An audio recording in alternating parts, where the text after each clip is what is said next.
मुझे बाइक चाहिए थी क्योंकि मेरे सभी दोस्तों के पास थी। एक दिन बहुत गुस्से में मैं बिना किसी को खबर किए मैं घर से चला आया। गुस्सा इतना था कि मुझे कुछ समझ नहीं आ रहा था। घर से निकलते समय गलती से अपने जूते छोड़ पापा के ही जूते पहन आया। मन में बस यही ख्याल आया कि आज ये घर छोड़ चला जाऊं। वापस तभी लौटूं जब मैं बहुत पैसे वाला बन जाऊं। जब पापा बाइक नहीं दिलवा सकते थे तो क्यों मुझे इंजीनियर बनाने के सारे सपने देखते हैं। आज घर से निकलते समय मैं पापा का पर्स भी ले आया, जिसे पापा किसी को हाथ तक नहीं लगाने देते थे। मुझे पता है पापा के पर्स में जरूर बहुत पैसे और पैसों के हिसाब लिखे होंगे। पर्स खोलकर देखूं तो जरा पापा ने कितना पैसा छुपा रखा है। माँ से भी पर्स छुपाते थे, हाथ तक लगाने नहीं देते थे। चलते चलते तभी मुझे जूतों में कुछ चुभा। मैंने तुरंत जूता निकाल कर देखा तो मेरे पैर से थोड़ा सा खून आ रहा था। जूते की एक कील निकली हुई थी जो पैर में चुभ गई थी। दर्द तो हुआ पर गुस्सा बहुत आ रहा था। मुझे तो बस कैसे भी घर छोड़कर जाना था।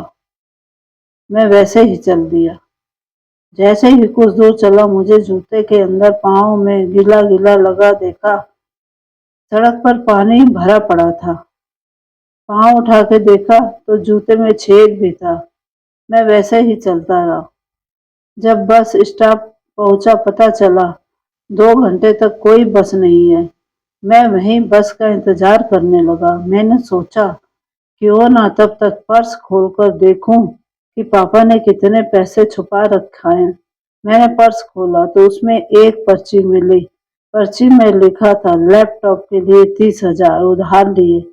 फिर मैंने सोचा लैपटॉप तो घर में मेरे पास है। उसी के साथ दूसरा एक मुड़ा हुआ पन्ना देखा। उसमें पापा ने अपने ऑफिस की किसी हॉबी डे पर अपनी हॉबी के बारे में लिखा था। उन्होंने हॉबी में लिखा था अच्छे जूते पहनना। तभी मेरी नजर उनके जूतों पर गई। मुझे याद है माँ उनकी हर तनख्वाह पर कहती थी नए जूते ले लो, और वे हर बार कहते अभी तो 6 महीने जूते और चलेंगे। ऐसा वे पिछले 5 साल से कहते आ रहे थे।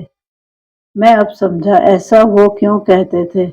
उनके पर्स में एक कार्ड भी रखा था जिसमें लिखा था पुराना स्कूटर दीजिए, एक्सचेंज में नई बाइक ले जाइए। ये कार्ड पढ़ते ही मैं घर की तरफ दौड़ा। मेरे पाँव में जो वो कील चुभ रही थी अब दौड़ते समय उसका एहसास भी नहीं हो रहा था। मैं घर जैसे ही पहुंचा पहले मैंने पापा का स्कूटर देखा, वह वहां नहीं थी। मैं समझ गया कि वह कहाँ गए होंगे। मैं बाइक एजेंसी वाले के पास दौड़ा। पापा वहीं खड़े थे। मैंने उनको गले से लगा लिया और जोर जोर से रोने लगा और मैं बोला नहीं पापा, मुझे नहीं चाहिए बाइक, बस आप नए जूते लो। और मुझे अब बहुत पैसे वाला बनना है, लेकिन आपके तरीके से।